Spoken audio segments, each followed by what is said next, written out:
ಹೂವಿನ ಬಟ್ಲಲ್ಲಿ ಕಿತ್ತು ತಂದೆ ನಕ್ಷತ್ರನೆಲ್ಲ ಕಟ್ಟಿ ಮುಗಿಸೋ ಹೊತ್ತಿಗೆ ಬೆಳಕಾದೋಯ್ತಲ್ಲ ಎಲ್ಲ ಮಾಯವಾಯ್ತಲ್ಲ.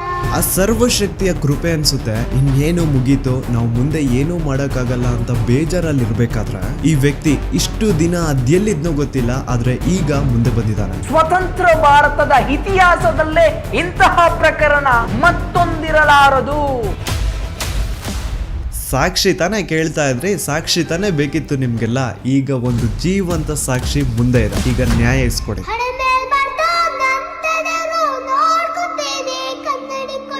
ಅದೇ ಒಂದು ನೇತ್ರಾವತಿ ನದಿ ತೀರದಲ್ಲಿ ಡೈಲಿ ಒಂದು ಹೆಣ ಬೀಳೋದು.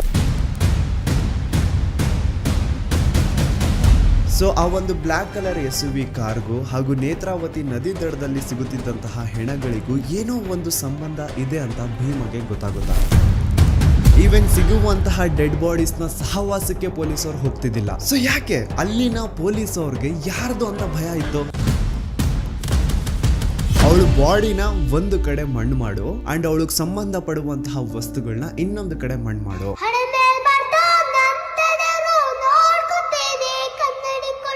ಪಾಪ ಹುಡುಗಿ ಯಾರ ಮಗಳಿದ್ಲೋ ಗೊತ್ತಿಲ್ಲ, ಆದ್ರೆ ಮಣ್ಣಲ್ಲಿ ಗುರ್ತಿಲ್ದೇನೆ ಮಣ್ಣಾಗ್ಬಿಟ್ಟಿರ್ತಾಳೆ.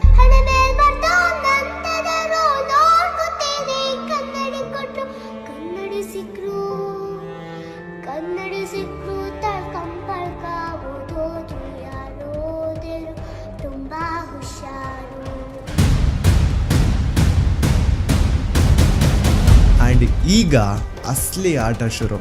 ಆಟ ಅಲ್ಲ, ಶಿವ ತಾಂಡವ ಈ ಸತಿ.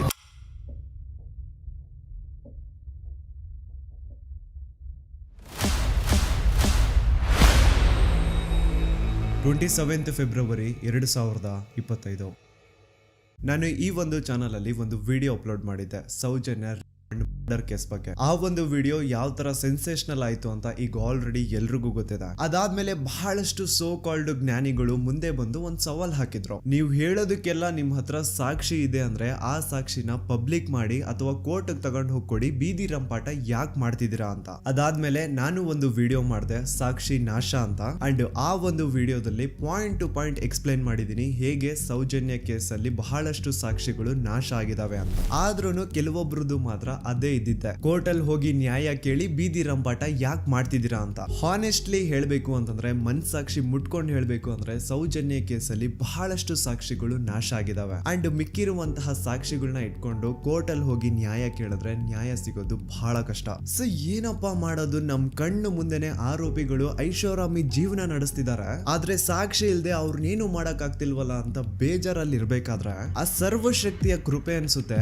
ಇನ್ನೇನು ಮುಗೀತು, ನಾವು ಮುಂದೆ ಏನೂ ಮಾಡಕ್ಕಾಗಲ್ಲ ಅಂತ ಬೇಜಾರಲ್ಲಿ ಇರ್ಬೇಕಾದ್ರೆ ಈ ವ್ಯಕ್ತಿ ಇಷ್ಟು ದಿನ ಅದೆಲ್ಲಿದ್ನೋ ಗೊತ್ತಿಲ್ಲ, ಆದ್ರೆ ಈಗ ಮುಂದೆ ಬಂದಿದ್ದಾನೆ. ಅಂಡ್ ಈ ವ್ಯಕ್ತಿ ಧರ್ಮಸ್ಥಳದಲ್ಲಿ 23 ವರ್ಷಗಳ ಕಾಲ ಕೆಲಸ ಮಾಡಿದಾನೆ. ಅಂಡ್ ಅದು ಯಾವ ತರ ಕೆಲಸ ಗೊತ್ತಾ, ದಣಿಗಳು ಮಾಡಿ ಅಥವಾ ಮಾಡಿ ಬಿಸಾಡಿರುವಂತಹ ಹೆಣಗಳನ್ನ ಯಾರಿಗೂ ಗೊತ್ತಾಗದಿರೋ ರೀತಿ ಎತ್ಕೊಂಡು ಹೋಗಿ ಎಲ್ಲೋ ದೂರದಲ್ಲಿ ಯಾವುದೋ ಕಾಡಲ್ಲಿ ಮಣ್ಣು ಮಾಡ್ಬಿಟ್ಟು ಬರೋದು, ಇದು ಈ ವ್ಯಕ್ತಿಯ ಕೆಲಸ. ಒಂದ್ ಅಂದಾಜು ಪ್ರಕಾರ ಈ ವ್ಯಕ್ತಿ ತನ್ನ 20 ಇಯರ್ಸ್ ಆಫ್ ಸರ್ವಿಸ್ ಅಲ್ಲಿ ಸುಮಾರು 1,000ಕ್ಕಿಂತ ಹೆಚ್ಚು ಹೆಣಗಳನ್ನ ಧರ್ಮಸ್ಥಳದ ಸುತ್ತಮುತ್ತ ಪ್ರದೇಶದಲ್ಲಿ ಅಕ್ರಮವಾಗಿ ಮಣ್ಣು ಮಾಡಿದಾನೆ. ಅಂಡ್ ಆ ಹೆಣಗಳನ್ನ ಎಲ್ಲೆಲ್ಲಿ ಮಣ್ಣು ಮಾಡಿದಾನೆ ಅನ್ನುವಂತಹ ವಿಷಯ ಇವನೊಬ್ನಿಗೆ ಬಿಟ್ರೆ ಇನ್ ಯಾರಿಗೂ ಗೊತ್ತಿಲ್ಲ. And now he is ready to take out all those bodies because ಈಗ ಈತನ್ಗೆ ಪಾಪ ಪ್ರಜ್ಞೆ ಅನ್ನೋದು ಬಂದಿದೆ. ಅಂಡ್ ಈಗ ಅಸಲಿ ಆಟ ಶುರು. ಆಟ ಅಲ್ಲ, ಶಿವ ತಾಂಡವ ಈ ಸತಿ.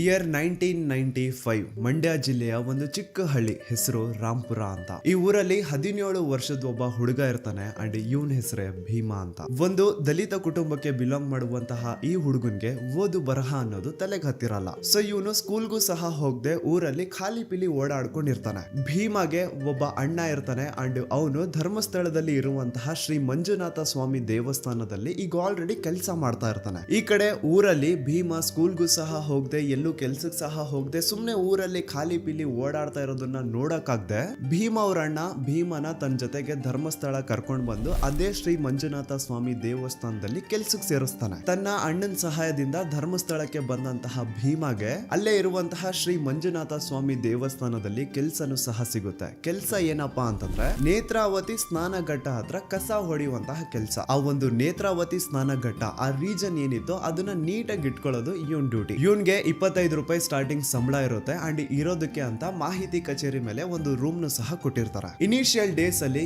ಎಲ್ಲಾನು ತುಂಬಾ ಚೆನ್ನಾಗಿರುತ್ತೆ. ಇವನ್ ತನ್ನ ಪಾಡಿಗೆ ತಾನು ಕೆಲಸ ಮಾಡ್ಕೊಂಡು ಜನ ಸೇವೆ ಮಾಡ್ಕೊಂಡು ಕಸ ಗುಡಿಸ್ಕೊಂಡು ಆರಾಮಾಗಿರ್ತಾನೆ. ಅಂಡ್ ತಿಂಗಳು ಕೊನೆ ಬಂತು ಅಂದ್ರೆ ವೀರೇಂದ್ರ ಜೈನ್ ಅವ್ರ ಹತ್ರ ಹೋಗಿ ಸ್ಯಾಲ್ರಿನು ಇಸ್ಕೊಳ್ತಾ ಇರ್ತಾನೆ. ಮಂತ್ ಎಂಡ್ ಅಲ್ಲಿ ವೀರೇಂದ್ರ ಜೈನ್ ಎಲ್ಲಾರ್ಗು ಸ್ಯಾಲ್ರೀಸ್ ಕೊಡ್ತಾ ಇದ್ದಿದ್ದು. ಅಂಡ್ ಭೀಮಾ ಅಂತಹ ಯಾರಾದ್ರೂ ದಲಿತ ಸಮುದಾಯಕ್ಕೆ ಬಿಲಾಂಗ್ ಮಾಡುವಂತವ್ರು ದುಡ್ಡು ಇಸ್ಕೊಳಕ್ ಬಂದ್ರೆ ಆಯಪ್ಪ ವೀರೇಂದ್ರ ಜೈನ್ ಏನ್ ಮಾಡೋನು ಅಂದ್ರೆ ನೀಟಾಗಿ ದುಡ್ಡನ್ನ ಕೈ ಕೊಡೋ ಬದಲು ಹಿಂಗೆ ಬುಟ್ಟಿ ಒಳಗಡೆಯಿಂದ ಹಣ ಎತ್ಕೊಂಡು ಅವ್ರ ಕಡೆ ಬಿಸಾಡೋರಂತ. ಚಿಕ್ಕ ವಯಸ್ಸಿಂದನೂ ಜಾತಿ ಭೇದ ಭಾವ ನೋಡ್ಕೊಂಡು ಬೆಳೆದಿರುವಂತಹ ಭೀಮಾಗೆ ಇದೇನು ಹೊಸ ವಿಷಯ ಇರಲಿಲ್ಲ. ಸೊ ಇವನು ಸ್ಯಾಲ್ರಿ ಇಸ್ಕೊಂಡು ಅದೇ ಒಂದು 25 ರೂಪಾಯಿಲಿ ತನ್ನ ಆರಾಮ್ ಜೀವನನ ನಡೆಸ್ತಾ ಇದ್ದ. ಆದ್ರೆ slowly he started to notice something mysterious. ತಾನೇನು ನೇತ್ರಾವತಿ ಸ್ನಾನ ಘಟ್ಟದಲ್ಲಿ ಕಸ ಗುಡಿಸುವಂತಹ ಕೆಲಸ ಮಾಡ್ತಾ ಇದ್ನೋ ಅದೇ ಒಂದು ನೇತ್ರಾವತಿ ನದಿ ತೀರದಲ್ಲಿ ಡೈಲಿ ಒಂದು ಹೆಣ ಬೀಳೋದು. ನೋಡೋರ್ಗ್ ಹೇಗ್ ಅನ್ಸೋದು ಅಂದ್ರೆ ಯಾರೋ ಪಾಪ ನೀರಿಗೆ ಬಿದ್ದು ಸತ್ ಹೋಗಿರ್ಬೇಕು ಅಂತ ಜನ ಅನ್ಕೊಳ್ಳೋರು. ಆದ್ರೆ ನೀರಲ್ಲಿ ಬಿದ್ದು ಸತ್ತಂತವರ ಮೃತದೇಹ ನೀರಲ್ಲೇ ಸಿಗ್ಬೇಕು ಹೊರತು ದಡದಲ್ಲಿ ಹೇಗ್ ಸಿಗುತ್ತೆ? ಏನ್ ಆ ಶವಗಳು ಇಷ್ಟೊತ್ತು ನೀರಲ್ಲಿ ಇದ್ದಿದ್ ಸಾಕು ಇನ್ನು ಹೋಗ್ಬಿಟ್ಟು ದಡದಲ್ಲಿ ಮಲ್ಕೊಳ್ಳುವ ಅಂತ ಎದ್ದು ಬರೋಕಾಗುತ್ತಾ? ಇಲ್ಲ ತಾನೆ. ಸೊ ಇದೇ ಒಂದು ಡೌಟ್ ಭೀಮಗೆ ಬರುತ್ತಾ. ಈಗ ಭೀಮ ಪ್ರತಿಯೊಂದು ಸೂಕ್ಷ್ಮವಾಗಿ ಅಬ್ಸರ್ವ್ ಮಾಡ್ಲಿಕ್ಕೆ ಸ್ಟಾರ್ಟ್ ಮಾಡ್ತಾನೆ. ಕೆಲವೊಂದ್ಸತಿ ಏನಾಗೋದು ಅಂದ್ರೆ ರಾತ್ರಿ ಹೊತ್ತಲ್ಲಿ ನೇತ್ರಾವತಿ ನದಿ ಹತ್ರ ಒಂದು ಬ್ಲಾಕ್ ಕಲರ್ SUV ಕಾರ್ ಕಾಣಿಸ್ಕೊಳ್ಳೋದಂತೆ. ಆ ಕಾರ್ ನ ನಂಬರು ಈಗ ಭೀಮಗೆ ನೆನಪಿರೋ ಹಾಗೆ 505 ಇರಬೇಕು. ಸೊ ಈ ಕಾರು ಯಾವಾಗೆಲ್ಲ ನೇತ್ರಾವತಿ ನದಿ ಹತ್ರ ಕಾಣಿಸ್ಕೊಳ್ಳೋದು ಅದ್ರ ನೆಕ್ಸ್ಟ್ ದಿನ ಅದೇ ಒಂದು ನೇತ್ರಾವತಿ ನದಿ ಹತ್ರ ಒಂದು ಹೆಣ ಸಿಗೋದು. ಸೊ ಆ ಒಂದು ಬ್ಲಾಕ್ ಕಲರ್ SUV ಕಾರ್ಗೂ ಹಾಗೂ ನೇತ್ರಾವತಿ ನದಿ ದಡದಲ್ಲಿ ಸಿಗುತ್ತಿದ್ದಂತಹ ಹೆಣಗಳಿಗೂ ಏನೋ ಒಂದು ಸಂಬಂಧ ಇದೆ ಅಂತ ಭೀಮಗೆ ಗೊತ್ತಾಗುತ್ತಾ. ಆದ್ರೆ ಅವನು ಈ ವಿಚಾರನ ಯಾರ ಜೊತೆನೂ ಹಂಚ್ಕೊಳ್ಳಲ್ಲ. ಯಾಕೆ ಬೇಕ್ಬಿಡು ನಮ್ಗೆ ಅಂತ ಸುಮ್ಮನೆ ಇರ್ತಾನೆ. ದೆನ್ ಬರ್ತಾ ಭೀಮ ಕೆಲ್ಸಕ್ಕೆ ಸೇರ್ಕೊಂಡಿದ್ದು 2-3 ವರ್ಷ ಆದ್ಮೇಲೆ ಭೀಮನ ಸೂಪರ್ವೈಸರ್ ರಾಜೇಂದ್ರ ದಾಸ್ ಭೀಮನ ಕರೆಸಿ ಒಂದು ಅಪರಿಚಿತ ಮಹಿಳೆಯ ಹೆಣ ಸಿಕ್ಕಿದೆ, ಅದನ್ನ ಯಾರಿಗೂ ಗೊತ್ತಾಗ್ದಿರೋ ರೀತಿ ಎಲ್ಲಾದ್ರೂ ದೂರದಲ್ಲಿ ತಗೊಂಡು ಹೋಗಿ ನೀನ್ ಮಣ್ಣು ಮಾಡ್ಬೇಕು. ಇಷ್ಟನೋ ಕಷ್ಟನೋ ಭೀಮ ಈ ಒಂದು ಕೆಲ್ಸನ ಒಪ್ಕೊಳ್ಳೇಬೇಕಿತ್ತು. ಇಲ್ಲ ಅನ್ನೋ ಆಗಿರ್ಲಿಲ್ಲ. ಏನೋ ಇದೊಂದ್ಸತಿ ಈ ಕೆಲ್ಸ ಮಾಡು ಅಂತವ್ರೆ ಬಿಡು ಮಾಡ್ಕೊಡುವ ಅಂತ ಭೀಮ ಆ ಕೆಲ್ಸನ ಮಾಡ್ಕೊಡ್ತಾನೆ. ಆದ್ರೆ ಮುಂದೆ ಹೋಗಿ ಅಪರಿಚಿತ ಹೆಣಗಳನ್ನ ಅಕ್ರಮವಾಗಿ ಹೂತ್ ಹಾಕೋದೆ ಭೀಮನ ಕೆಲಸ ಆಗೋಗುತ್ತಾ. ಯಾವ ಒಂದು ಮಾಹಿತಿ ಕಚೇರಿ ಮೇಲೆ ಭೀಮಗೆ ರೂಮ್ ಕೊಟ್ಟಿದ್ರೋ ಅದೇ ಒಂದು ಮಾಹಿತಿ ಕಚೇರಿಯಿಂದ ಭೀಮಗೆ ಡೈಲಿ ಕಾಲ್ ಬರುತ್ತಾ. ಅಂಡ್ ಆ ಕಾಲ್ ಅಲ್ಲಿ ಭೀಮನ ಸೂಪರ್ವೈಸರ್ಸ್ ಇಂತಿಂತ ಕಡೆ ಹೆಣ ಬಿದ್ದಿದೆ ಅಂತ ಹೇಳೋರು. ಅಲ್ಲಿಗೆ ಭೀಮ ಹೋಗಿ ಆ ಹೆಣನ ಎತ್ಕೊಂಡು ಯಾರಿಗೂ ಗೊತ್ತಾಗದೇ ಇರೋ ರೀತಿ ಕದ್ದು ಮುಚ್ಚಿ ಎಲ್ಲಾದ್ರೂ ದೂರದ ಪ್ರದೇಶದಲ್ಲಿ ಅದನ್ನ ಮಣ್ಣು ಮಾಡ್ಬಿಟ್ಟು ಬರೋನು. ಡೈಲಿ 1-2 ಹೆಣಗಳನ್ನ ಹೂತಾಕೋದೆ ಇದನ್ ಕೆಲ್ಸ. ಬೆಳಿಗ್ಗೆ ಒಂದು ಹೆಣ ಬಿದ್ದಿದೆ ಹೋಗಿ ಹೂತಾಕಿ ಬಾ ಅಂತ ಮಾಹಿತಿ ಕಚೇರಿಯಿಂದ ಕಾಲ್ ಬರೋದು. ತಕ್ಷಣಕ್ಕೆ ಭೀಮ ಹೋಗಿ ಆ ಒಂದು ಹೆಣನ ಹೂತಾಕಿ ಬಂದು ಚೂರ್ ರೆಸ್ಟ್ ಮಾಡ್ತಿದ್ದಂಗೆ ಸಂಜೆ ಅಷ್ಟರಲ್ಲಿ ಇನ್ನೊಂದ್ಸತಿ ಕಾಲ್ ಬರೋದು. ಅಗೇನ್ ಭೀಮ ಹೋಗಿ ಇನ್ನೊಂದು ಹೆಣನ ಅಕ್ರಮವಾಗಿ ಹೂತಾಕ್ ಬರೋನು. ಈ ಭೀಮ ಈ ತರ ಬಹಳಷ್ಟು ಹೆಣಗಳನ್ನ ಅಕ್ರಮವಾಗಿ ಹೂತಾಕಿದಾನೆ. ಅಂಡ್ ತನ್ನ ಹೂತಾಕಿರುವಂತಹ ಹೆಣಗಳಲ್ಲಿ ಬಹಳಷ್ಟು ಹೆಣಗಳು ಹೆಂಗಸರ್ದಿರುತ್ತೆ ಹಾಗೂ ಅಪ್ರಾಪ್ತ ವಯಸ್ಸಿನ ಬಾಲಕಿಯರ್ದಿರುತ್ತೆ. ಸೊ ಭೀಮಗೆ ಆಗಿಂದಾನೆ ಪಾಪ ಪ್ರಜ್ಞೆ ಅನ್ನೋದು ಕಾಡ್ತಾ ಇರುತ್ತೆ. ಅಂಡ್ ಇವನು ಬೇಸತ್ ಹೋಗಿರ್ತಾನೆ ತಾನು ಮಾಡ್ತಿರುವಂತಹ ಕೆಲ್ಸದಿಂದ. ಇವನ್ಗೂ ಮದ್ವೆ ಆಗಿರುತ್ತೆ, ಮಕ್ಕಳಿರ್ತಾರೆ, ಅದನ್ನು ಹೆಣ್ಣು ಮಕ್ಕಳಿರ್ತಾರೆ. ಸೊ ಕಂಡವ್ರ ಹೆಣ್ಮಕ್ಳನ್ನ ಅವ್ರ ಮನೆಯವ್ರಿಗೂ ತಿಳಿಸದೆ ಪ್ರಾಪರ್ ಅಂತ್ಯಕ್ರಿಯೆ ಅನ್ನೋದು ಮಾಡದೆ ತಾನು ಹೋಗಿ ಅಕ್ರಮವಾಗಿ ಮಣ್ಣು ಮಾಡಿ ಬರ್ತಾ ಇದ್ರೆ ಎಲ್ಲಿ ಆ ಪಾಪ ತನ್ನ ಮಕ್ಕಳಿಗೂ ತಟ್ಟುಬಿಡುತ್ತೆ ಅನ್ನೋದೊಂದು ಭಯ ಇವನ್ಗೆ. ಆದ್ರೆ ಬೇರೆ ಆಪ್ಷನ್ ಇಲ್ಲ, ಬೇರೆ ವಿಧಿನೇ ಇಲ್ಲ. ಆ ಮಾಹಿತಿ ಕಚೇರಿ ಅವ್ರಿಗೆ ತನ್ನ ಸೂಪರ್ವೈಸರ್ಸ್ಗೆ ನಾನು ಇನ್ಮೇಲೆಯಿಂದ ಈ ಕೆಲಸ ಮಾಡಲ್ಲ ಅಂತ ಏನಾದ್ರು ಹೇಳ್ಬಿಟ್ರೆ ಅವರು ಇವನ್ನ ತುಂಡಾಗಿ ಕತ್ತರಿಸ್ತೀವಿ ಅಂತ ಹೆದರ್ಸಿರ್ತಾರ. ಹೋಗ್ಲಿ ಅಟ್ಲೀಸ್ಟ್ ಪೊಲೀಸ್ ಅವ್ರಿಗಾದ್ರೂ ಈ ವಿಷಯನ ತಿಳಿಸೋಣ, ಪೊಲೀಸ್ ಅವರಿಂದ ಹೆಲ್ಪ್ ತಗೊಳ್ಳೋಣ ಅಂದ್ರೆ ಅಲ್ಲಿನ ಪೊಲೀಸ್ ಅವರು ಬೆಳ್ತಂಗಡಿ ಪೊಲೀಸ್ ಸ್ಟೇಷನ್ ಪೊಲೀಸ್ ಅವರೆಲ್ಲ ವೀರೇಂದ್ರ ಜೈನ್ ನ ಚಾಟುಗಳು. ಅವ್ರಿಗೆ ಸರ್ಕಾರದಿಂದ ಒಂದು ಸಂಬಳ ಸಿಗ್ತಾ ಇದ್ರೆ ವೀರೇಂದ್ರ ಜೈನ್ ಇಂದ ಇನ್ನೊಂದು ಸಂಬಳ ಸಿಗ್ತಾ ಇರುತ್ತೆ. ಭೀಮ ತನ್ನ ಕಣ್ಣಾರೆ ಕಂಡಿದ್ದಾನೆ ಈ ಬೆಳ್ತಂಗಡಿ ಪೊಲೀಸ್ ಅವರು ಪ್ರತಿ ತಿಂಗಳು 1ನೇ ತಾರೀಕು ವೀರೇಂದ್ರ ಜೈನ್ ನ ಮನೆ ಮುಂದೆ ಬಂದು ನಾಯಿಗಳ ತರ ನಿಂತಿರೋರಂತೆ. ಅಂಡ್ ವೀರೇಂದ್ರ ಜೈನ್ ಬಂದು ಅವ್ರಗಳಿಗೆ ಬಿಸ್ಕೆಟ್ ತರ ಹಣ ಹಂಚ್ತಾ ಇದ್ದಿದ್ದು. ಆಗಿನ ಬೆಳ್ತಂಗಡಿ ಪೊಲೀಸ್ ಅವರು ಎಷ್ಟು ಕರಪ್ಟೆಡ್ ಇದ್ರು ಅಂತ ಒಂದು ಇನ್ಸಿಡೆಂಟ್ ಮೂಲಕ ನಿಮ್ಗೆ ಎಕ್ಸ್ಪ್ಲೇನ್ ಮಾಡ್ತೇನೆ. 2010 ಧರ್ಮಸ್ಥಳ ಕಲ್ಲೇರಿ ಹತ್ರ ಒಂದು ರೋಡ್ ಸೈಡ್ ಅಲ್ಲಿ ಪೆಟ್ರೋಲ್ ಪಂಪ್ ಇರುತ್ತೆ ಅಂಡ್ ಆ ಒಂದು ಪೆಟ್ರೋಲ್ ಪಂಪ್ ಇಂದ ಸುಮಾರು 200 ಮೀಟರ್ ದೂರ ಸ್ವಲ್ಪ ಜನರ ಕಡಿಮೆ ಓಡಾಟ ಇರುವಂತಹ ಜಾಗದಲ್ಲಿ ಒಂದು 14 ರಿಂದ 15 ವರ್ಷದ ಹುಡುಗಿಯ ಹೆಣ ಬಿದ್ದಿರೋತ. ಯಾರೋ ಆ ಹುಡುಗಿನ ಮರ್ಡರ್ ಮಾಡಿ ಸಾಯಿಸಿದ್ದಾರೆ ಅಂತ ಆ ಹುಡುಗಿಯ ದೇಹ ನೋಡಿದ್ರೆ ಕ್ಲಿಯರ್ ಆಗಿ ಗೊತ್ತಾಗ್ತಾ ಇರುತ್ತೆ. ಆ ಹುಡುಗಿಯ ಮೈ ಮೇಲೆ ಒಂದು ಶರ್ಟ್ ಮಾತ್ರ ಇರುತ್ತೆ, ಕೆಳಗಡೆ ಸ್ಕರ್ಟ್ ಆತರ ಏನೂ ಇರಲ್ಲ, ಇನ್ನರ್ ವೇರ್ಸ್ ಸಹ ಮಿಸ್ಸಿಂಗ್ ಇರ್ತವೆ ಅಂಡ್ ಆ ಹುಡುಗಿಯ ಸ್ಕೂಲ್ ಬ್ಯಾಗ್ ಬುಕ್ಸ್ ಎಲ್ಲ ಅಲ್ಲೆಲ್ಲೇ ಬಿದ್ದಿರ್ತವೆ. ಭೀಮನ ಮಾಹಿತಿ ಕಚೇರಿ ಅವರು ಆ ಹುಡುಗಿಯ ಹೆಣ ಸಿಕ್ಕಿದೆ ಅಂತೆ, ಅವಳನ್ನ ಮಣ್ಣು ಮಾಡ್ಬಿಟ್ ಬಾ ಅಂತ ಸ್ಪಾಟ್ ಕಳ್ಸಿರ್ತಾರೆ ಅಂಡ್ ಭೀಮ ಸ್ಪಾಟ್ ಬಂದು ನೋಡ್ತಾನೆ. ಅಲ್ಲಿ ಆಲ್ರೆಡಿ ಆ ಹುಡುಗಿಯ ಮೃತದೇಹ ಹತ್ರ ಇಬ್ರು ಪೊಲೀಸ್ ಅವ್ರು ನಿಂತಿರ್ತಾರೆ. ಹೇಳ್ಬೇಕು ಅಂದ್ರೆ ಅನ್ನ ತಿನ್ನೋ ಮನುಷ್ಯರೇನಾದ್ರು ಆ ಪೊಲೀಸ್ ಅವ್ರು ಆಗಿದ್ರೆ ಆ ಹುಡುಗಿ ಯಾರು, ಅವಳು ಯಾರ ಮಗಳು, ಅವಳು ಅಲ್ಲಿಗೆ ಹೇಗ್ ಬಂದ್ಲು, ಅವಳ ಜೊತೆ ಆತರ ಘೋರ ಕೃತ್ಯ ಮಾಡಿದವ್ರು ಯಾರು, ಅದನ್ನೆಲ್ಲ ಕಂಡು ಹಿಡಿದು ಆ ಹುಡುಗಿಯ ಬಾಡಿನ ಮನೆಯವ್ರಿಗೆ ತಲುಪಿಸ್ಬೇಕಿತ್ತು. ಆದ್ರೆ ಪೊಲೀಸ್ ಅವರು ಏನ್ ಮಾಡ್ತಾರೆ ಗೊತ್ತಾ, ಸ್ಪಾಟ್ಗೆ ಭೀಮ ಬಂದಿದ ತಕ್ಷಣ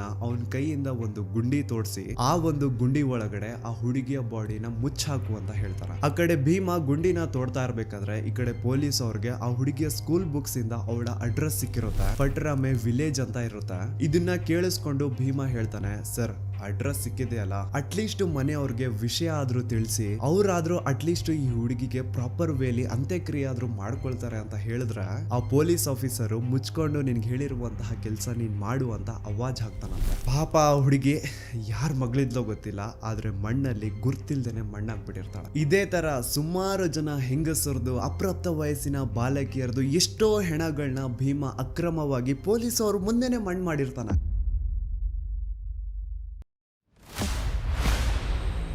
2012 ಧರ್ಮಸ್ಥಳ.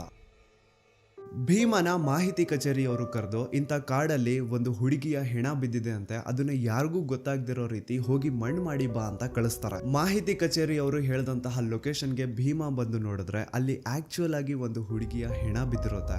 ಸುಮಾರು 20 ವರ್ಷ ವಯಸ್ಸು ಆ ಹುಡುಗಿದಿರುತ್ತೆ ಅಂಡ್ ಆ ಹುಡುಗಿಯ ಮುಖನ ಕಂಪ್ಲೀಟ್ ಆಸಿಡ್ ಇಂದ ಸುಟ್ಬಿಟ್ಟಿರ್ತಾರೆ. ಆದ್ರೆ ಆ ಹುಡುಗಿಯ ಬಟ್ಟೆಗಳಿಂದ ಭೀಮ ಅವಳನ್ನ ಕಂಡುಹಿಡಿತಾನೆ. ಅದೇ ಹುಡುಗಿನ ಈ ಹಿಂದೆ ಭೀಮ ದೇವಸ್ಥಾನದಲ್ಲಿ ನೋಡಿರ್ತಾನೆ ಅಂಡ್ ಆ ಹುಡುಗಿ ಮೈಸೂರಿಂದ ಬಂದಿದ್ಲು ಅಂತಾನು ಭೀಮಗೆ ಚೆನ್ನಾಗಿ ಗೊತ್ತಿರುತ್ತೆ. ಸೊ ನಿನ್ನೆ ದೇವಸ್ಥಾನದಲ್ಲಿ ನೋಡಿದಂತಹ ಅದೇ ಹುಡುಗಿ ಈಗ ಅವನ್ ಮುಂದೆ ಹೆಣ ಆಗಿ ಬಿದ್ದಿರ್ತಾಳೆ. ಅವಳ ದೇಹದ ಮೇಲೆ ಸರಿಯಾದ ಬಟ್ಟೆಗಳಿರಲ್ಲ, ಒಳ ಉಡುಪುಗಳೆಲ್ಲ ಕಾಣೆ ಆಗಿರ್ತವೆ, ಬಾಡಿ ಮೇಲೆಲ್ಲ multiple fractures and clearly body ನೋಡಿ ಗೊತ್ತಾಗ್ತಾ ಇರುತ್ತೆ ಅವಳ ಜೊತೆ ರೇಪ್ ಮಾಡ್ತಿದೆ ಅಂತ. ಅಂಡ್ ಅವಳ ದೇಹನ ಒಂದು ನ್ಯೂಸ್ ಪೇಪರ್ ಇಂದ ಕವರ್ ಮಾಡಿರ್ತಾರೆ ಹಾಳಾದವರು. ಭೀಮಗೆ ಮಾಹಿತಿ ಕಚೇರಿಯವರು ಏನ್ ಹೇಳಿರ್ತಾರೆ ಅಂದ್ರೆ ಅವಳ ಬಾಡಿನ ಒಂದು ಕಡೆ ಮಣ್ಣು ಮಾಡು ಅಂಡ್ ಅವಳಿಗೆ ಸಂಬಂಧ ಪಡುವಂತಹ ವಸ್ತುಗಳನ್ನ ಇನ್ನೊಂದು ಕಡೆ ಮಣ್ಣು ಮಾಡು, ಎರಡು ಒಂದೇ ಕಡೆ ಇರಬಾರ್ದು ಅಂತ ಕ್ಲಿಯರ್ ಇನ್ಸ್ಟ್ರಕ್ಷನ್ಸ್ ಕೊಟ್ಟಿರ್ತಾರೆ. ಮಾಹಿತಿ ಕಚೇರಿಯ ತನ್ನ ಸೂಪರ್ವೈಸರ್ಸ್ ಹೇಳ್ದಂಗೆ ಭೀಮ 2 ಗುಂಡಿ ತೋಡಿ 2 ಬೇರೆ ಬೇರೆ ಕಡೆ ಗುಂಡಿ ತೋಡಿ ಒಂದರಲ್ಲಿ ಆ ಹುಡುಗಿಯ ದೇಹನ ಮುಚ್ಚಾಕ್ತಾನೆ, ಇನ್ನೊಂದರಲ್ಲಿ ಅವಳಿಗೆ ಸಂಬಂಧ ಪಡುವಂತಹ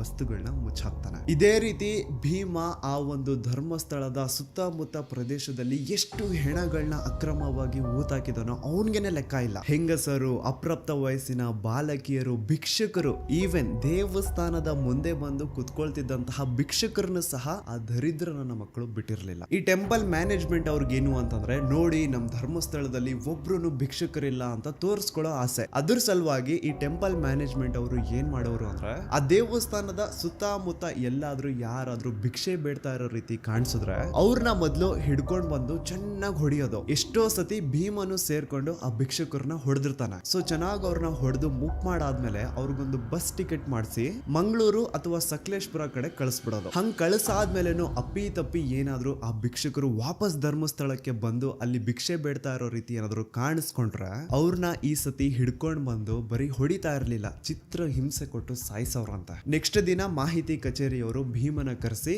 ಭೀಮ ಆ ಭಿಕ್ಷುಕರ ಮೃತದೇಹನ ಎತ್ಕೊಂಡೋಗಿ ಎಲ್ಲೋ ದೂರದಲ್ಲಿ ಯಾವ್ದಾದ್ರು ಒಂದು ಕಾಡಲ್ಲಿ ಮಣ್ಣು ಮಾಡ್ಬಿಟ್ಟು ಬರ್ಬೇಕಿತ್ತು. ಈ ತರ ಭೀಮ ಬಹಳಷ್ಟು ಹೆಣಗಳನ್ನ ಎತ್ಕೊಂಡು ಹೋಗಿ ಧರ್ಮಸ್ಥಳದ ಸುತ್ತಮುತ್ತ ಪ್ರದೇಶದಲ್ಲಿ ಅಕ್ರಮವಾಗಿ ಮಣ್ಣು ಮಾಡಿದಾನೆ. ಅಂಡ್ ನಾನು ಆಗ್ಲೇ ಹೇಳ್ದಂಗೆ ಇವನು ಅತಿ ಹೆಚ್ಚಾಗಿ ಮಣ್ಣು ಮಾಡಿರುವಂತಹ ಶವಗಳು ಒಂದು ಹೆಂಗಸರದು, ಇನ್ನೊಂದು ಅಪ್ರಾಪ್ತ ವಯಸ್ಸಿನ ಬಾಲಕಿಯರದು. ಅಂಡ್ ಈ ಮಹಿಳೆಯರದು ಹಾಗೂ ಅಪ್ರಾಪ್ತ ವಯಸ್ಸಿನ ಬಾಲಕಿಯರದು ಶವಗಳು ಭೀಮಗೆ ಧರ್ಮಸ್ಥಳದಲ್ಲಿ ಇರುವಂತಹ ರಜತಾದ್ರಿ, ಗೋದಾವರಿ, ಸಾಕೇತ್, ನೇತ್ರಾವತಿ, ಗಂಗೋತ್ರಿ ಅಂಡ್ ನರ್ಮದಾ ಈ ಒಂದು ಹೆಸರಿರುವಂತಹ ಲಾಡ್ಜಸ್ ಅಲ್ಲಿ ಅವುಗಳ ರೂಮ್ಸ್ ಅಲ್ಲಿ ಸಿಗ್ತಾ ಇದ್ದಿದ್ದು. ಅಂಡ್ ಈ ಎಲ್ಲಾ ಲಾಡ್ಜಸ್ ದಣಿಗಳದು. ಅಂಡ್ ಆ ಹೆಣ್ಮಕ್ಳು ದನಿಗಳದ್ದು ಏನು ಶವಗಳು ಸಿಗ್ತಾ ಇತ್ತೋ ಅವ್ರ ಮೈ ಮೇಲೆ ಪ್ರಾಪರ್ ಬಟ್ಟೆಗಳು ಇರ್ತಾ ಇರಲಿಲ್ಲ. ಪ್ರತಿ ಒಂದು ಕೇಸಲ್ಲಿ ಅವ್ರ ಇನ್ನರ್ ವೇರ್ಸ್ ಮಿಸ್ಸಿಂಗ್ ಇರೋದು ಅಂಡ್ ಅವ್ರ ಮೈ ಮೇಲೆ ಆಗಿರುವಂತಹ ಗಾಯಗಳು, ಅವ್ರ ತುಟಿನ ಕಚ್ಚಿರುವಂತಹ ರೀತಿ ಅದೆಲ್ಲಾನು ಕ್ಲಿಯರ್ ಆಗಿ ಹೇಳ್ತಾ ಇರುತ್ತೆ ಅವ್ರ ಜೊತೆ ಇದೆ ಅಂತ. ಇಷ್ಟೆಲ್ಲ ಕಣ್ಣು ಮುಂದೆ ನಡೀತಾ ಇದ್ರು ಲೋಕಲ್ ಪೊಲೀಸ್ ಅವರಲ್ಲಿ ಒಬ್ರು ಆರೋಪಿನ ಹಿಡಿಯುವಂತಹ ಏನು ಪ್ರಯತ್ನ ಮಾಡ್ತಿದ್ದಿಲ್ಲ ಅಂತ. ಈವನ್ ಸಿಗುವಂತಹ ಡೆಡ್ ಬಾಡೀಸ್ ನ ಸಹವಾಸಕ್ಕೆ ಪೊಲೀಸ್ ಅವ್ರು ಹೋಗ್ತಿದ್ದಿಲ್ಲ. ಸೊ ಯಾಕೆ ಅಲ್ಲಿನ ಪೊಲೀಸ್ ಅವ್ರಿಗೆ ಯಾರ್ದು ಅಂತ ಭಯ ಇತ್ತು. ಅಂಡ್ ನಾನು ಸೌಜನ್ಯ ಕೇಸ್ ಬಗ್ಗೆ ಮೊದಲನೇ ವಿಡಿಯೋ ಮಾಡಿದಾಗ ಅದರಲ್ಲಿ ನಾರಾಯಣ ಹಾಗೂ ಅವ್ರ ತಂಗಿ ಯಮುನಾನ ಬ್ರೂಟ್ ಮರ್ಡರ್ ಕೇಸ್ ಬಗ್ಗೆ ಹೇಳಿದ್ದೆ ಗೊತ್ತಾ. ಆನೆ ಮಾವುತ ನಾರಾಯಣ ಹಾಗೂ ಅವ್ರ ತಂಗಿ ಯಮುನಾ ಬಗ್ಗೆ ಕೇಳಿದಾಗ ಇವ್ರು ಕೆಲವೊಂದು ಹೊಸ ವಿಷಯ ಹೇಳ್ತಾರೆ. ಅದೇನಂತಂದ್ರೆ ನಾರಾಯಣ ಅವರು ಪಾಪ ಶ್ರೀ ಮಂಜುನಾಥ ಸ್ವಾಮಿ ದೇವಸ್ಥಾನದ ಎದುರುಗಡೆ ಇರುವಂತಹ ಅಶ್ವತ್ಥ ಕಟ್ಟೆಗೆ ಡೈಲಿ ನಮಸ್ಕಾರ ಹಾಕ್ಲಿಕ್ಕೆ ಅಂತ ಬರೋರಂತೆ. ಅಂಡ್ ಅವ್ರ ಆತರ ಬಂದಾಗ ಈ ಟೆಂಪಲ್ ಮ್ಯಾನೇಜ್ಮೆಂಟ್ ಅವರು ಭೀಮಾ ಅಂತಹ ಕೆಲ್ಸದವ್ರನ್ನ ಕರೆಸ್ಬಿಟ್ಟು ಅವ್ರ ಕೈಯಲ್ಲಿ ನಾರಾಯಣನ ಚೆನ್ನಾಗಿ ಹೊಡ್ಸವ್ರಂತೆ. ಅಂಡ್ ಇನ್ನು ನಾರಾಯಣ ಅವ್ರ ತಂಗಿ ಯಮುನಾ ಏನಿದ್ರು ಅವ್ರ ಮೇಲೆ ಗಾರ್ಡನ್ ಸೂಪರ್ವೈಸರ್ ರಾಜೇಂದ್ರ ರಾಯ್ ತುಂಬಾ ಕೆಟ್ಟ ದೃಷ್ಟಿ ಇಟ್ಟಿರ್ತಾನಂತೆ. ಪಾಪ ಅಯ್ಯಮ್ಮ ಹೋಗ್ಬೇಕಾದ್ರೆ ಬರ್ಬೇಕಾದ್ರೆ ಅವಳನ್ನ ಚುಡಾಯಿಸೋದು, ಬರ್ತೀಯಾ ಅಂತ ಕೇಳೋದು, ಹಿಂಗೆಲ್ಲ ಕೆಟ್ಟದಾಗಿ ಬಿಹೇವ್ ಮಾಡ್ತಿದ್ನಂತ. ಅಂಡ್ ಇದನ್ನೆಲ್ಲ ತನ್ನ ಕಣ್ಣಾರೆ ಕಂಡಿದ್ದಾನೆ. 21 ಸೆಪ್ಟೆಂಬರ್ 2012 ಅವತ್ತಿನ ದಿನ ಆನೆ ಮಾವುತ ನಾರಾಯಣ ಅವ್ರ ಮನೆಗ್ ನುಗ್ಗಿ ನಾರಾಯಣ ಅವ್ರನ್ನ ಸಾಯಿಸಿ ಅವ್ರ ತಂಗಿ ಯಮುನನ ರೇಪ್ ಅಂಡ್ ಮರ್ಡರ್ ಮಾಡಿದ್ದು ಇದೇ ರಾಜೇಂದ್ರ ರೈ ಅಂತ. ಅಂಡ್ ಇವನ್ನ ಅಲ್ಲಿ ಕಳಿಸಿದ್ದು ಚಿಕ್ಕ ದಣಿಗಳು ಹರ್ಷೇಂದ್ರ ಕುಮಾರ್. ಆನೆ ಮಾವುತನ ಸಾಯಿಸಿ ಆ ಜಾಗದ ಆಸ್ತಿ ಪತ್ರಗಳನ್ನ ಎತ್ಕೊಂಡ್ ಬಾ ಅಂತ ಈ ರಾಜೇಂದ್ರ ರೈನ ಅಂಡ್ ಅವ್ನ ಇಡೀ ಗ್ಯಾಂಗ್ ನ ಈ ಹರ್ಷೇಂದ್ರ ಕುಮಾರ್ ಕಳಿಸಿದ್ನಂತ.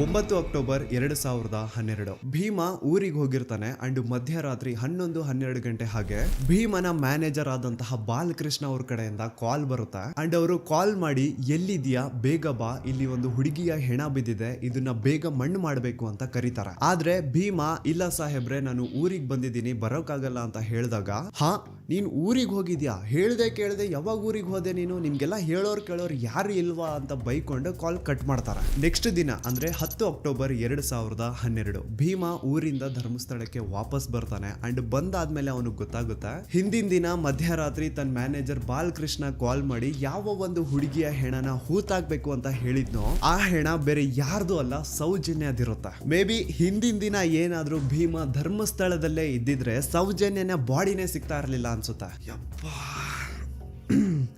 ನನಗೆ ಒಂದು ಅರ್ಥ ಆಗ್ತಾ ಇಲ್ಲ, ಊರಲ್ಲಿ ಎಲ್ಲಾದ್ರೂ ಒಂದು ಅಪರಿಚಿತ ಹೆಣ ಬಿದ್ರೆ ಅದಕ್ಕೂ ಟೆಂಪಲ್ ಮ್ಯಾನೇಜ್ಮೆಂಟ್ ಅವ್ರಿಗೂ ಏನ್ ಸಂಬಂಧ? ಯಾರಿಗೂ ಇಲ್ದೇ ಇರುವಂತಹ ಚಿಂತೆ ಇವ್ರುಗಳಿಗೆ ಯಾಕೆ ಅಂತ. ಒಂದು ಅಪರಿಚಿತ ಹೆಣ ಅಂದ್ಮೇಲೆ ಅದು ಪೊಲೀಸ್ ಅವ್ರ ಜವಾಬ್ದಾರಿ, ಮುಂದೆ ಏನ್ ಮಾಡ್ಬೇಕು ಅನ್ನೋದು ಅವ್ರಗಳ ತಲೆನೋವು. ಸೊ ಎಲ್ಲೋ ಸಂಬಂಧನೇ ಇಲ್ಲದೆ ಬಿದ್ದಿರುವಂತಹ ಹೆಣಗಳಿಗೂ ದಣಿಗಳಿಗೂ ಟೆಂಪಲ್ ಮ್ಯಾನೇಜ್ಮೆಂಟ್ ಅವ್ರಿಗೂ ಏನ್ ಸಂಬಂಧ?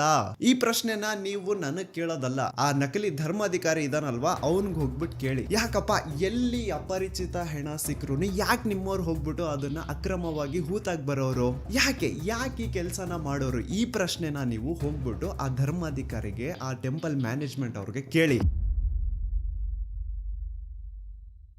ನಿಮ್ಗೆ ಸೌಜನ್ಯ ಪ್ರಕರಣದ ಪ್ರಮುಖ ಸಾಕ್ಷಿ ರವಿ ಪೂಜಾರಿ ಬಗ್ಗೆ ಲಾಸ್ಟ್ ವಿಡಿಯೋದಲ್ಲಿ ಹೇಳಿದ್ದೆ. ಸೊ ಸತ್ತಿರುವಂತಹ ಆ ರವಿ ಪೂಜಾರಿನ ಬೆಸ್ಟ್ ಫ್ರೆಂಡೇ ಈ ಭೀಮಾ. ಸೌಜನ್ಯ ಕೇಸು ಹೊರಗೆ ಬಂದ್ಮೇಲೆ ಆ ರವಿ ಪೂಜಾರಿ ಪಾಪ ಫುಲ್ಲು ಟೆನ್ಷನ್ ಅಲ್ಲಿ ಕುಡ್ಕೊಂಡು ಊಟ ನಿದ್ದೆ ಇಲ್ಲದೆ ಓಡಾಡ್ತಾ ಇರ್ತಾನಂತೆ. ಸೊ ತನ್ನ ಬೆಸ್ಟ್ ಫ್ರೆಂಡ್ ನ ಆ ಒಂದು ಪರಿಸ್ಥಿತಿನ ನೋಡಕ್ಕಾಗದೆ ಭೀಮಾ ಹೋಗ್ಬಿಟ್ಟು ರವಿ ಪೂಜಾರಿ ಹತ್ರ ಮಾತಾಡ್ತಾನೆ. ಯಾಕೆ ಮಗ ನೀನು ತುಂಬಾ ಟೆನ್ಷನ್ ಅಲ್ಲಿ ಕಾಣಿಸ್ತಾ ಇದೆಯಾ, ಕುಡ್ಕೊಂಡು ಓಡಾಡ್ತಿದ್ಯಾ, ಮನೆಯವ್ರಿಗೆಲ್ಲ ತುಂಬಾ ದುಡ್ಡು ಕಳಿಸಿದ್ಯಾ ಅಂತ, ಇಲ್ಲಿ ಬೇರೆ ಯಾರ್ಯಾರಿಗೋ ಸಾಲಗಳು ಕೊಡ್ತಿದ್ಯಾ, ಏನ್ ಕತೆ ಅರ್ಥ ಆಗ್ತಿಲ್ವಲ್ಲ, ಇಷ್ಟೊಂದು ದುಡ್ಡು ನಿನ್ನ ಹತ್ರ ಎಲ್ಲಿಂದ ಬಂತು ಅಂತ ಭೀಮಾ ಒತ್ತಿ ರವಿ ಪೂಜಾರಿ ಹತ್ರ ಕೇಳಿದಾಗ ಆಗ ಕೊನೆಗೆ ರವಿ ಪೂಜಾರಿ ಬಾಯ್ ಬಿಡ್ತಾನೆ. ಅಂಡ್ ರವಿ ಪೂಜಾರಿ ಭೀಮನ ಮುಂದೆ ಏನ್ ಹೇಳ್ತಾನೆ ಅಂದ್ರೆ, ಮೊನ್ನೆ ಸೌಜನ್ಯ ಅಂತ ಒಂದು ಹುಡುಗಿಯ ಹೆಣ ಸಿಕ್ತಲ್ವಾ, ನಿನಗ್ ಗೊತ್ತಾ ಆ ಹುಡುಗಿ ಜೊತೆ ಹಂಗ್ ಮಾಡಿರೋದು ಯಾರು ಅಂತ?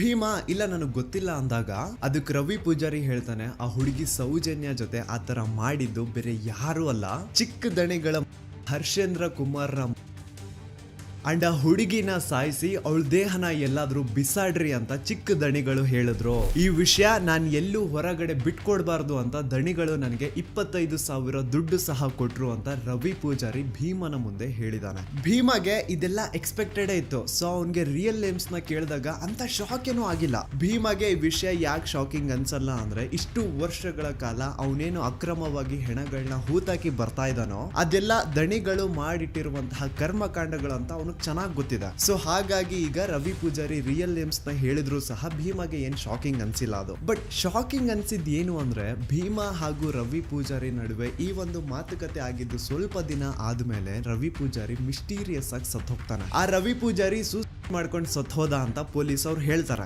ಆದ್ರೆ ರವಿ ಪೂಜಾರಿ ನಿಜವಾಗ್ಲೂ ಹೇಗ್ ಸತ್ತೋದ, ಅವನ್ನ ಯಾರು ಸಾಯಿಸಿದ್ರು, ಅವನ್ನ ಯಾಕೆ ಸಾಯಿಸಿದ್ರು, ಇದೆಲ್ಲ ವಿಷಯ ಭೀಮಾಗೆ ಚೆನ್ನಾಗಿ ಗೊತ್ತಿದೆ. ಸೊ ರವಿ ಪೂಜಾರಿನ ನಿಗೂಢ ಸಾವು ಆದ್ಮೇಲೆ ಭೀಮಾಗೆ ಒಂಥರ ಮನ್ಸಲ್ಲೇ ಭಯ ಸ್ಟಾರ್ಟ್. ಒಬ್ಬ ರೂಮ್ ಬಾಯ್ ಆಗಿ ಇಷ್ಟು ನಿಯತ್ತಾಗಿ ಅಷ್ಟು ವರ್ಷಗಳ ಕಾಲ ಕೆಲಸ ಮಾಡ್ಕೊಂಡು ಬಂದಂತಹ ಆ ರವಿ ಪೂಜಾರಿನೇ ಇವರು ಉಳಿಸಿಲ್ಲ. ಇನ್ನು ನನ್ನ ಬಿಡ್ತಾರ, ನಾನ್ ಬೇರೆ ಇವ್ರು ಮಾಡಿರುವಂತಹ ಕೊಲೆಗಳನ್ನೆಲ್ಲ ಎತ್ಕೊಂಡು ಹೋಗಿ ಮಣ್ಣು ಮಾಡಿ ಬಂದವನು, ನಾನ್ ಎಲ್ಲಾದ್ರೂ ಇನ್ ಫ್ಯೂಚರ್ ಯಾರ ಮುಂದೆ ಆದ್ರೂ ಬಾಯಿ ಬಿಟ್ಬಿಡ್ತೀನೇನೋ ಅಂತ ನನ್ನ ಇವತ್ತಿಲ್ಲ ನಾಳೆ ಮುಗಿಸ್ತಾರೆ. ಈ ತರ ಒಂದು ಭಯ ಭೀಮನ ಮನ್ಸಲ್ಲಿ ಸ್ಟಾರ್ಟ್ ಆಗಿ ಭೀಮ ತನ್ನ ಇಡೀ ಕುಟುಂಬನ ಕರ್ಕೊಂಡು ಹಿಂದೆ ಒಂದೂ ಸುಳಿವು ಬಿಡದೆ ಬೇರೆ ರಾಜ್ಯಕ್ಕೆ ಓಡಿ ಹೋಗ್ತಾನೆ.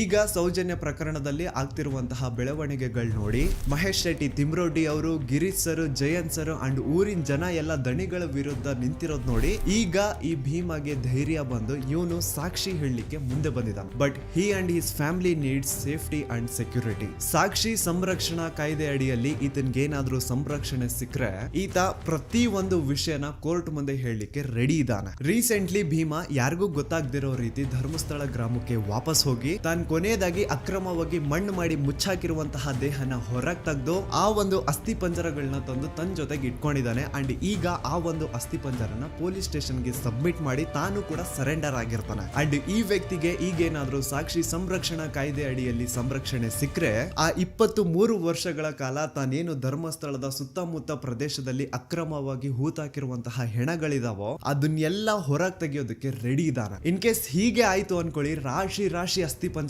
ಹೊರಗೆ ಬೀಳ್ತಾವೆ. ಈಗ ಇಷ್ಟೆಲ್ಲ ಸತ್ಯ ಗೊತ್ತಾದ್ಮೇಲೂ ನೀವಿನ್ನೂ ಆ ನಕಲಿ ದೇವಮಾನವ ವೀರೇಂದ್ರ ಜೈನ್ ಅವ್ರ ತಮ್ಮ ಹರ್ಷೇಂದ್ರ ಜೈನ್ ಅಂಡ್ ಅವ್ರ ಇಡೀ ಕುಟುಂಬನ ಸಪೋರ್ಟ್ ಮಾಡ್ತೀರಾ ಅಂತಂದ್ರೆ ನಾಚಿಕೆ ಆಗ್ಬೇಕು ನಿಮ್ಗಳ ಜನ್ಮಕ್ಕೆ. ಸಾಕ್ಷಿ ತಾನೇ ಕೇಳ್ತಾ ಇದ್ರಿ, ಸಾಕ್ಷಿ ತಾನೇ ಬೇಕಿತ್ತು ನಿಮ್ಗೆಲ್ಲ. ಈಗ ಒಂದು ಜೀವಂತ ಸಾಕ್ಷಿ ಮುಂದೆ ಇದೆ, ಈಗ ನ್ಯಾಯ ಇಸ್ಕೊಡಿ. ಹೆಚ್ಚು ಕಡಿಮೆ 1,000 ಜನ ದಿಕ್ಕಿಲ್ಲ ದೆಸ ಇಲ್ಲ, ಅವ್ರ ಮನೆಯವ್ರಿಗೆ ಅವ್ರು ಸತ್ತಿದ್ದಾರೆ ಅನ್ನುವಂತಹ ವಿಷಯನೂ ಗೊತ್ತಿಲ್ಲ, ಹಂಗ ಮಾಡಿ ಅವ್ರನ್ನ ಮುಚ್ಚಾಕಿದಾರೆ. ಇಷ್ಟು ಕೇಳಿದ್ಮೇಲೆ ನಿಮ್ ರಕ್ತ ಕುದಿತಿಲ್ಲ ಅಂತಂದ್ರೆ ಏನ್ ಹೇಳ್ಬೇಕಿನ್ನ. ನಮ್ ದೂತ ಸಭೆಯ ಪ್ರಜೆಗಳಿಗೆ ಅಂಡ್ ಯಾರೆಲ್ಲ ಕರ್ನಾಟಕದ ಮೂಲೆಯಿಂದ ಈ ಒಂದು ವಿಡಿಯೋನ ನೋಡ್ತಾ ಇದ್ರು ನಿಮ್ಮಲ್ಲೆಲ್ಲ ಕೇಳ್ಕೊತಾ ಇದೀನಿ, ನೀವು ಜಸ್ಟ್ ವಾಟ್ಸಪ್ ಸ್ಟೇಟಸ್ ಹಾಕಿದ್ರೆ, ಇನ್ಸ್ಟಾದಲ್ಲಿ ಸ್ಟೋರಿ ಹಾಕಿದ್ರೆ ಸಾಲಲ್ಲ. ಈ ಸತಿ ಬೀದಿಗಿಳಿದು ಪ್ರತಿಭಟನೆ ಮಾಡ್ಲೇಬೇಕು. ಈ ಅನ್ಯಾಯದ ವಿರುದ್ಧ ಪ್ರತಿ ಒಬ್ರು ಧ್ವನಿ ಎತ್ತಬೇಕು. ಅಂಡ್ ಈ ಸತಿ ಯಾವನಾದ್ರೂ ಕಚಡ ನನ್ನ ಮಗ ಮಧ್ಯದಲ್ಲಿ ಬಂದು ಹಿಂದೂ ಮುಸ್ಲಿಂ ಅಂತ ಕಡ್ಡಿ ಏನಾದ್ರೂ ಅಲ್ಲಾಡಿಸಿದ್ರೆ ಆ ನನ್ನ ಮಗನ್ನ ಚಪ್ಲಿಲ್ ಹೊಡಿರಿ. ಇಲ್ಲಿ ಸ್ಕ್ರೀನ್ ಮೇಲೆ ಏನ್ QR ಕೋಡ್ ಕಾಣಿಸ್ತಾ ಇದೆಯೋ ಇದನ್ನ ಸ್ಕ್ಯಾನ್ ಮಾಡಿ ಅಥವಾ ಡಿಸ್ಕ್ರಿಪ್ಷನ್ ಬಾಕ್ಸ್ ಅಲ್ಲಿ ನಾನೊಂದು ಲಿಂಕ್ ಕೊಟ್ಟಿರ್ತೀನಿ, ಆ ಒಂದು ಲಿಂಕ್ ಮೇಲೆ ಕ್ಲಿಕ್ ಮಾಡಿ ನಿಮ್ ಮುಂದೆ ಒಂದು ಫಾರ್ಮ್ ಓಪನ್ ಆಗುತ್ತಾ. ನೀವು ನಿಜವಾಗ್ಲೂ ಧರ್ಮಸ್ಥಳದಲ್ಲಿ ಆಗಿರುವಂತಹ ಅನ್ಯಾಯದ ವಿರುದ್ಧ ಜಸ್ಟಿಸ್ ನ ಡಿಮ್ಯಾಂಡ್ ಮಾಡ್ತಿದ್ದೀರಾ ಅಂತಂದ್ರೆ ಪ್ಲೀಸ್ ಆ ಒಂದು ಫಾರ್ಮ್ ನ ಫಿಲ್ ಮಾಡಿ. ಅಂಡ್ ಕೇವಲ ನೀವು ಒಂದೇ ಆ ಫಾರ್ಮ್ ನ ಫಿಲ್ ಮಾಡೋದಲ್ಲ, ನಿಮ್ಮವರಿಂದನೂ ಆ ಫಾರ್ಮ್ ನ ಫಿಲ್ ಅಪ್ ಮಾಡಿಸಿ. It will be really helpful for us in legal battle. And ಇನ್ನೊಂದು ವಿಷಯ, ಈ ಒಂದು ವಿಡಿಯೋ ಕಂಪ್ಲೀಟ್ ಕಾಪಿರೈಟ್ ಫ್ರೀ ಇದೆ. ಇನ್ ಕೇಸ್ ಏನಾದ್ರೂ ಈ ವಿಡಿಯೋ ನನ್ನ ಚಾನಲ್ ಇಂದ ಡಿಲೀಟ್ ಅಥವಾ ಬ್ಲಾಕ್ ಆಯ್ತು ಅಂದ್ರೆ ನೀವು ಯಾರು ಬೇಕಿದ್ರು ನಿಮ್ ಚಾನಲ್ ಅಲ್ಲಿ ಈ ಒಂದು ವಿಡಿಯೋನ ಅಪ್ಲೋಡ್ ಮಾಡ್ಕೋಬಹುದು. ಇನ್ ಕೇಸ್ ಈ ವಿಡಿಯೋ ನನ್ನ ಚಾನಲ್ ಇಂದ ಡಿಲೀಟ್ ಆಯ್ತು ಅಂದ್ರೆ. ಸೊ ಈ ಸತಿ it's A final war and ಈ ಸತಿ ನಿಮ್ ಎಲ್ರದ್ದು ಸಪೋರ್ಟ್ ಸೌಜನ್ಯ ಪರ ಹೋರಾಟಗಾರರಿಗೆ ಇರುತ್ತೆ ಅಂತ ಭಾವಿಸ್ತಾ ನಾನು ನಿಮ್ಮ ದೂತ ಸಮೀರ್ MD ಮತ್ತೆ ಸಿಗ್ತೀನಿ ನೆಕ್ಸ್ಟ್ ವಿಡಿಯೋದಲ್ಲಿ.